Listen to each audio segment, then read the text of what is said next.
Un char M1 Abrams, réputé pour être l'un des blindés les plus avancés du monde, est détruit en plein cœur du conflit en Ukraine.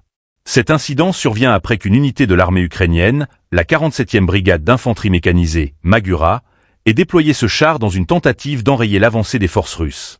Mais la réalité du terrain semble démentir la puissance de cet équipement occidental. Abonnez-vous pour ne rien manquer des dernières analyses sur ce conflit. Le char M1 Abrams, censé offrir une protection maximale et une puissance de feu impressionnante, n'a pas survécu à l'assaut. L'attaque a été menée par un groupe de 56 véhicules de combat d'infanterie aéroportés russes qui, en quelques minutes, ont neutralisé le blindé américain. Cette défaite met en lumière un problème crucial. La guerre moderne n'est pas seulement une question de technologie, mais aussi de stratégie, d'adaptation et de terrain. L'incident soulève de graves interrogations sur l'efficacité des équipements militaires fournis par l'OTAN à l'Ukraine. Malgré leur réputation et les promesses de soutien, les équipements occidentaux semblent avoir des failles face à une opposition déterminée et prête à s'adapter à toutes les situations.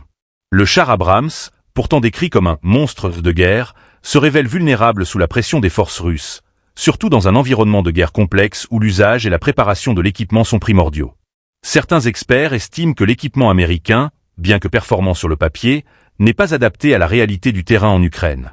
La formation insuffisante des soldats ukrainiens pour manier ces systèmes complexes, couplée à un blindage qui ne résiste pas toujours aux nouvelles armes russes, rend son utilisation inefficace. Au-delà de la question des armements, c'est un manque de préparation stratégique qui semble se dessiner, posant un sérieux défi pour les forces ukrainiennes.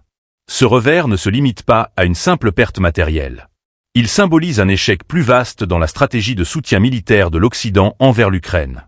Face à des ennemis qui comprennent les faiblesses de ces systèmes, l'efficacité des armements envoyés devient une question cruciale. La guerre en Ukraine, désormais marquée par cette réalité déstabilisante, pourrait bien redéfinir les contours de l'intervention militaire internationale. Dans ce contexte, la situation semble de plus en plus difficile pour l'Ukraine, malgré l'armement fourni par l'OTAN. À chaque jour, les forces russes continuent de progresser, tandis que l'armement occidental ne semble pas suffire à renverser la situation. Cette réalité met en lumière les limites de la technologie face aux exigences du terrain et de la guerre moderne.